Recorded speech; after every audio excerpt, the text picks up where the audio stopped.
So now we want to implement the backpropagation part of the pooling layer. In our case, we had the max pool.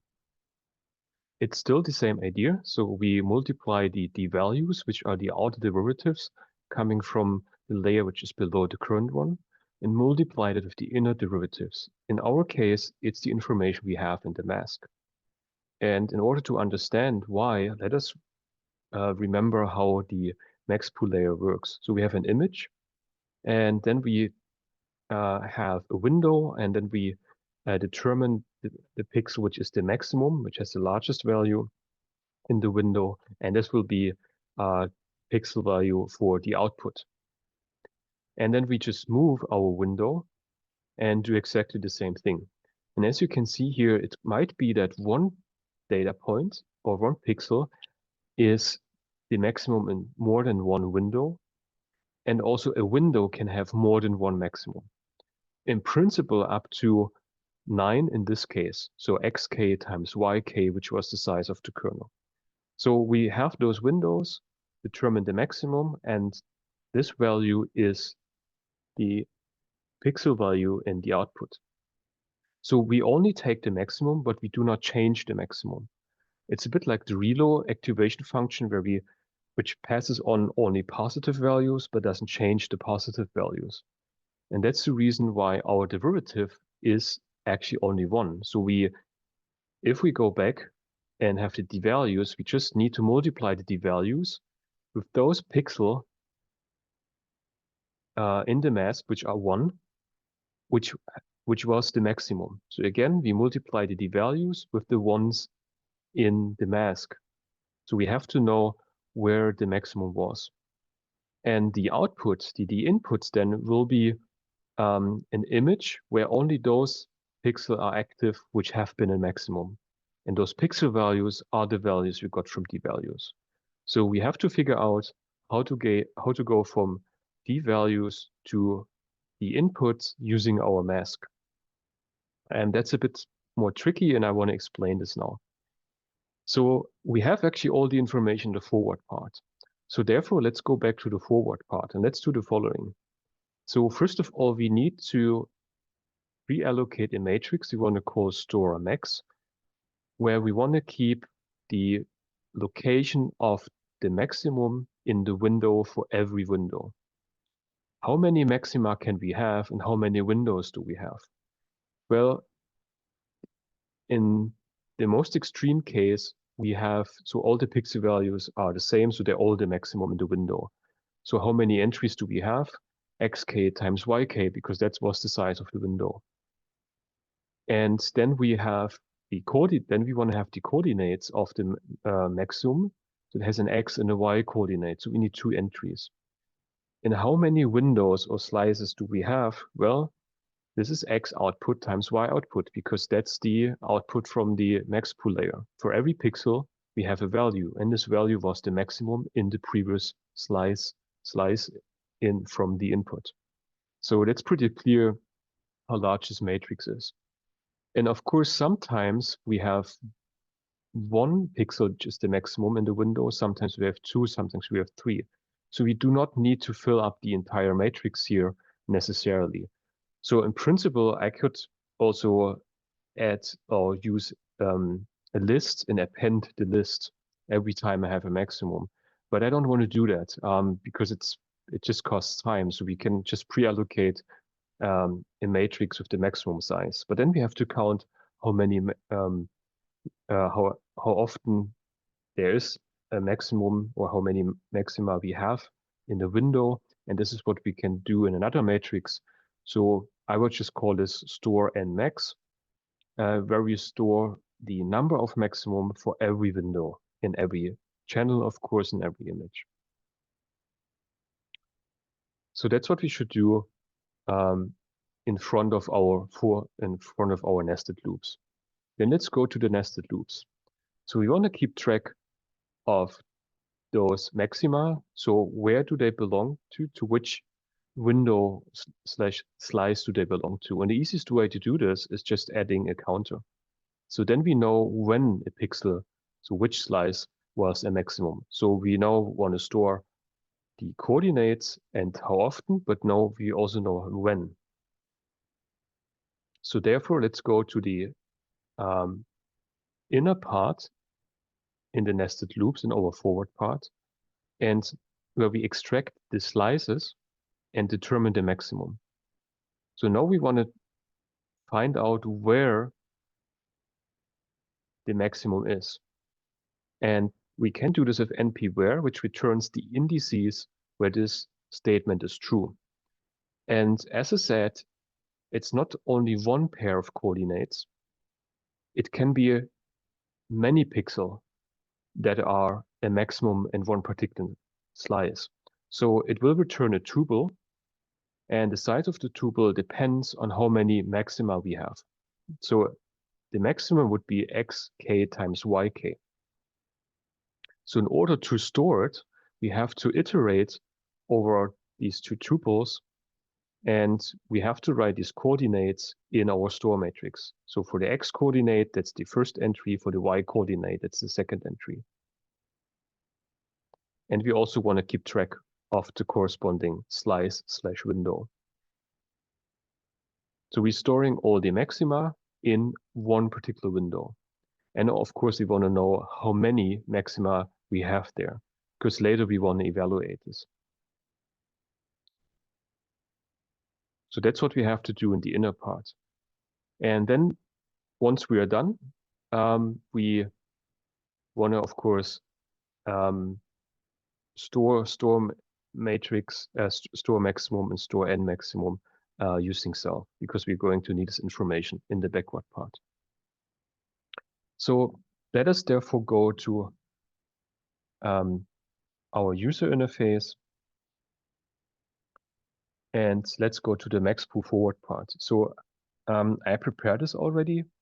So we have the matrices where we want to, so the first matrix where we want to store the maximum. How many can we have? Xk times yk, that's the maximum. We have two coordinates. And how many windows do we have? Well, we know how large the output will be from this equation. So we know how many windows we're gonna have. And then we want to store how many maxima we have in one particular window. And we also want to keep track of where, so which window.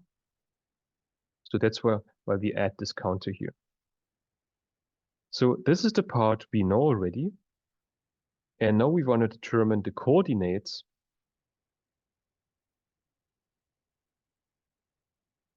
of the maxima in the current slice.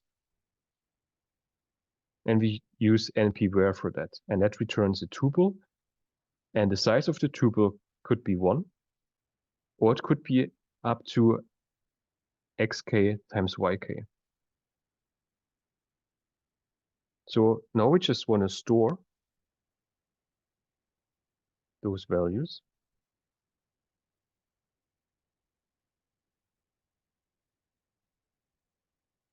And we also want to store the number of maxima.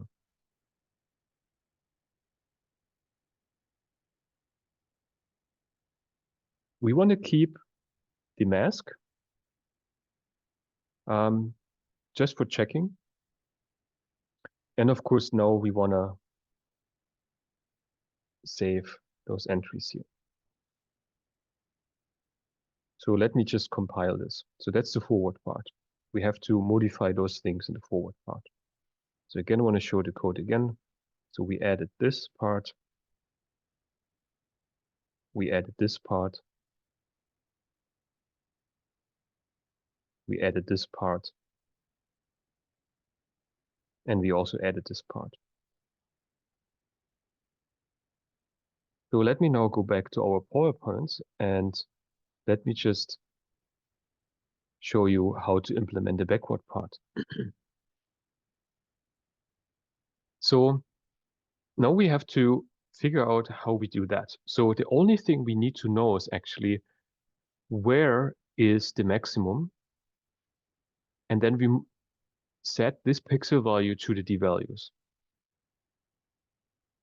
So we have all the information in the mask and also in our store max and store nmax matrices. So we can copy and paste quite a bit from our forward part in the backward part. So let's start with the backward part. Then of course we need to notice the shape of the d values, and x and y coordinate I want to just denote as xd and yd. Then we of course need the store, so the matrix where we store the maximum and the number of the maxima. And also we want to pre-allocate the size of, or we want to pre-allocate the inputs, and we get this from the size of inputs, because both matrices have to have the same size. So then we can actually go to the forward part and just copy and paste this. Be careful, now y and x go over yd and xd. Then we need to know in which slice we are, because remember we stored the coordinates of the maximum, but of the corresponding slice. So it's in slice coordinates. So we can also copy and paste this part from the forward part.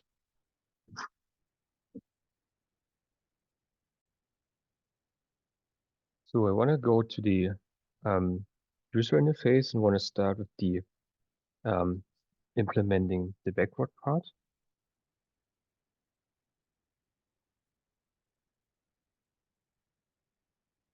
So the input, of course, is the d input at d values.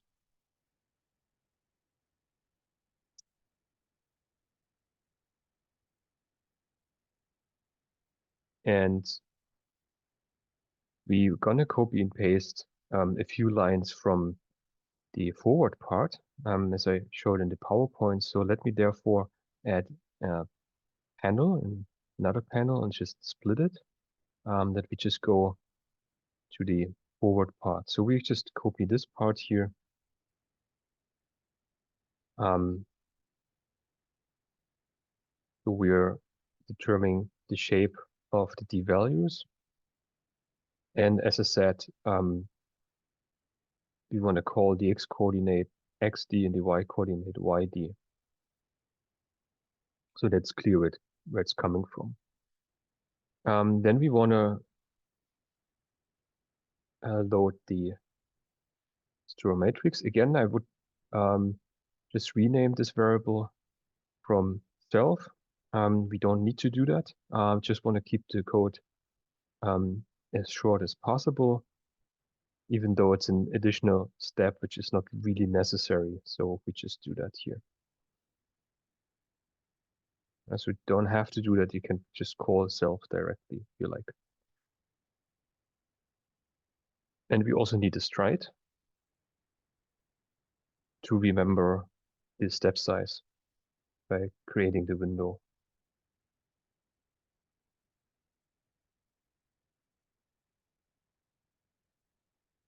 Okay, and then of course you want to pre-allocate the inputs.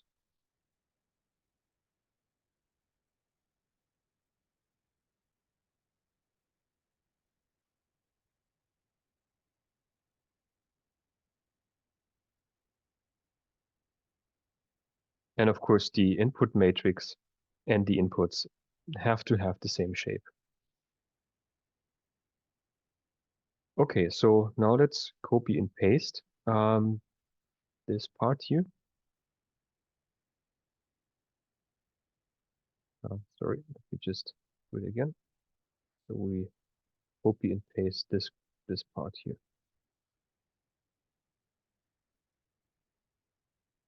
So we're not gonna need the other panel anymore, so I'm gonna close it.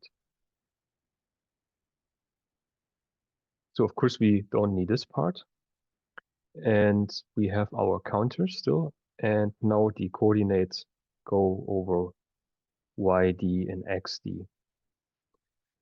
And since we just count the windows / slices, of course the order here now matters. And we make sure that we keep the correct order by just copying and pasting. So then our nested loops have the same order. Because otherwise we would count the other way, right? Here we count over y first and then x, and not the other way around. So then we need the starting point for y and x.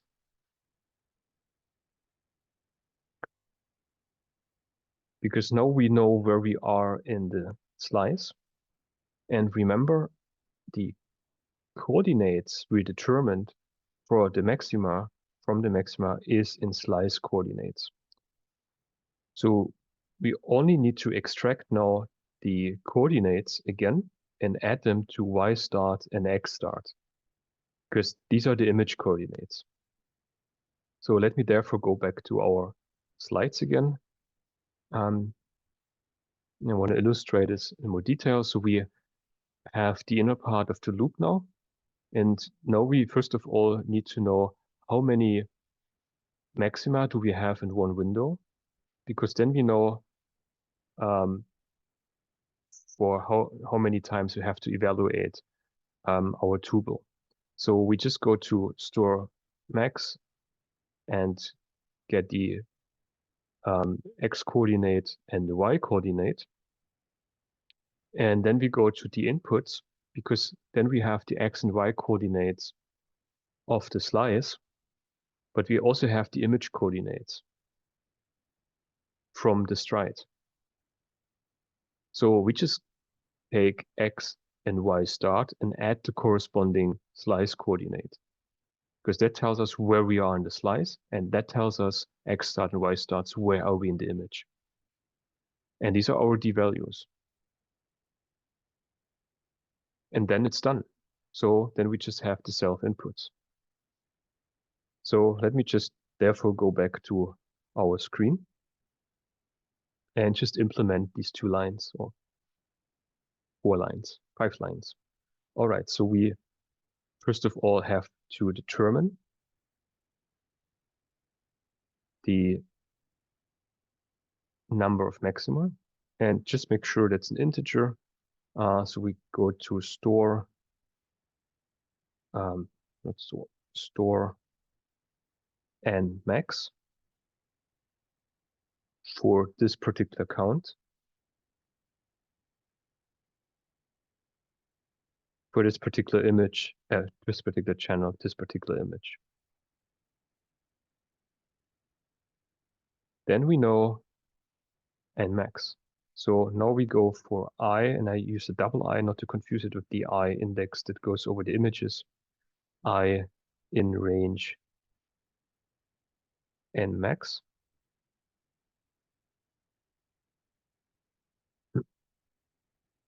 Then xm equals.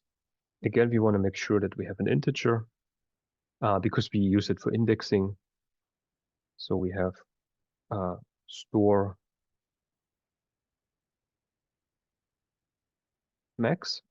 Then we have the particular location II, because we don't know how many maxima we have in the window, so we have to iterate over this. The first entry is our x value. Then we have our count, that we know which slice it is.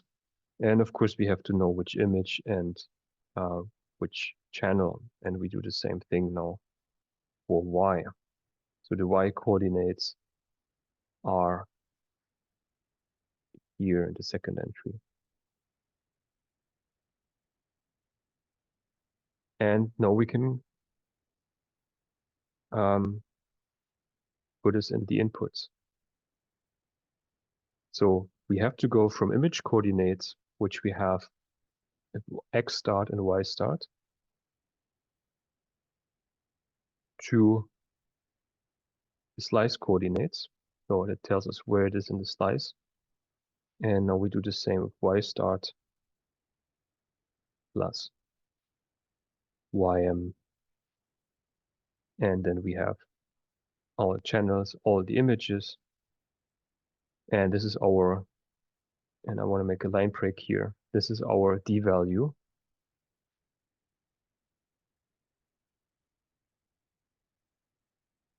X, Y, because we're in the coordinates of D value.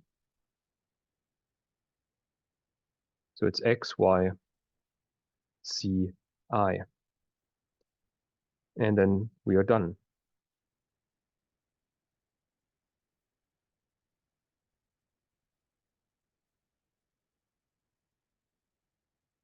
So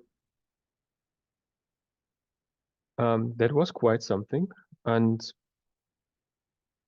of course, we are never 100% sure whether the code does the right thing. So we actually have to check whether the code does the right thing. And how does it work? I also want to show you how to check the code in a relatively simple way and convince ourselves that it does the right thing. Let me just therefore again go back to the PowerPoint slides. So here, first of all, that's the complete backpropagation part, where we extract the coordinates of the maximum and then just put it into the inputs, which is then we get from the values. Okay, so how can we test this actually? So we don't have the values yet, but the idea is the following. So the output of the maxpool layer gives us the maxpool image. And if we put this into the backward part now, it should return an image where only those pixel values are highlighted, which were the maximum in the particular slice. And all the other pixels should not be active. So that's actually easy to check, because when we have an image, maxpool it, and we know what the mask looks like, and then take the output image back to the backpropagation part, then we should have the same image, like the mask, but only with values of the actual pixel values of the image, which I put in, which we had as an input image. So that's pretty easy to check. So again, we know the mask. And if we take the output of our maxpool layer and take it and put it into our backward part, we should get the original image, but only those pixels are highlighted, which were the maximum. And those pixels have the actual pixel values. So that is one thing we can easily test.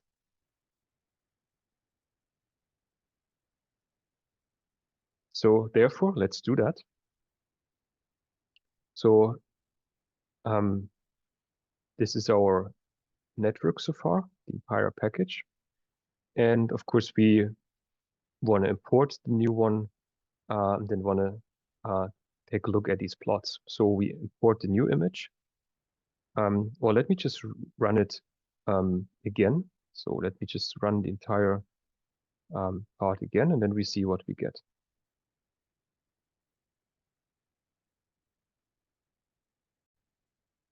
All right, so here we go. There was just one typo I got. So if you rerun the code, you will see get the error message maxpool has not the attribute the input. So in fact, that's just the line we forgot. Okay, so I rerun the code. So be careful, don't miss this line here. So how does it work again? First, I import our module. Then we initialize all the layers we need. And then we take the output of our maxpool and put it into the backward part. And that should give us the inputs. And as I said, the inputs should be the mask, but with the actual pixel values from the input. So this is the input image. It's a bit blurred because it's after the convolution layer already. That's the output image. That's this here. Then I also show the mask. And remember the way we created a mask here. Let me just go back to the codes and show you that. So the way we created the mask here was just counting how often a pixel was a maximum. So we should get this image back here. And let me also just take a look at those images. So that's the image 3. That's our mask. And most of the times it was just 1. Sometimes it was 2 when you have overlapping windows, and the value might be the maximum in 2 cases for 2 windows. So for example, take the first one. This is our input image. The maximum is here. It's highlighted here. All right. Then we perform the next step. So the kernel size was 3 and the stride was 2. So here's a value. What is the maximum now? This is the maximum. And of course, this pixel is also highlighted. So, and we know already that the forward process works. Let me just take one more step. So like here, same idea. Then we have those pixels highlighted. So like those ones. So here's the maximum, and this is the maximum from the adjacent window. Okay, so we convinced ourselves already in the forward part that this part works. Tricky part is now this here. D is the image we get from the inputs. And first of all, if I compare our mask to the inputs, it actually looks pretty well. So all the pixels are highlighted. Of course, they have different values. That's where you see the blinking, but it's not that some pixels are missing. That's of course not a proof, but it's always a good visual check whether that works or not. And of course, we want to also check the entries themselves. So for example, take a look at those matrices here. So let me compare this with our mask. So here's our mask. So first of all, the correct pixel values are highlighted. And now let's also check whether the numbers we see make sense. So this must be 8,160. That's the correct value. This must be 9,700 and so on. That's the correct value. This is the correct value we have here. And this is the correct value we have here as well. Still not a proof. There's a rounding error that has to do with the yeah, that's just numerical rounding error, but all these values make sense. So all these values that we get here make sense. So the rounding error actually comes from all these numerical operations, of course, we perform. All right, so that's not a proof. So let us try to prove it a bit. So let's normalize the mask.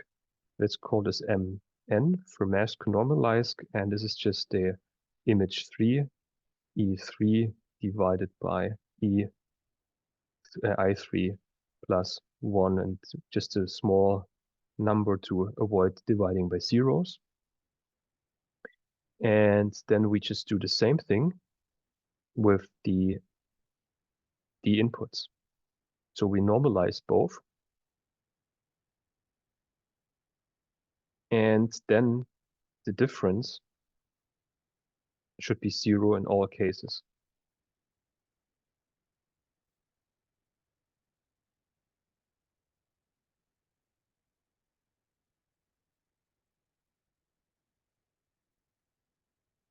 Zero, and it's 0.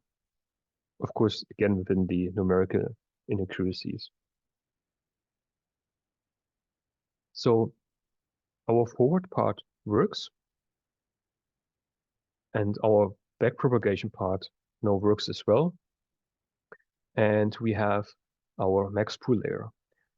The only difference to a min pool layer is this line. So you can actually copy and paste that, and then you have a min pool layer. I also added an average pool layer in the code, if you like. You can also take a look at this. Same structure. It's just slightly different. Also have a forward and a backward part there. And since the structure and the idea is the same, I will not talk about this in detail here. However, if you want to have the code, of course, it's available in my GitHub repository. Then it will be in our package here. But I talked about the max pool layer because it's way more difficult than the average pool layer. So now we have the max pool with the backward part, and we tested the code. And also please try with different strides, which are not the kernel shape. So what we did here already, and try with different images, and also see take a look at the result and, for example, how these objects are highlighted. That's actually a good example here because so normally the background objects are dark, so they have lower pixel values, and the foreground objects are bright and they have higher pixel values. In this case, the dog apparently is black, so most of the pixel values are low, but you can still actually see the difference between the dog and the background. So the background here now is just bright, but that's actually not a problem for the neural network. The actual thing is that you can clearly distinguish between the foreground and the background object. And that kind of illustrates how those pooling layers work. So min pool or max pool, of course, in a sense, work the same. And the only important thing is to tell the foreground object from the background. And you can tell, looking at this image, that works pretty well already. All right, and also check individual pixel values. That's what I always do first. And also that you get a feeling for those numbers. So then we are done with the backpropagation part of the max pool layer. And now we're gonna add the backpropagation part of the convolution layer. And it will be even more complex.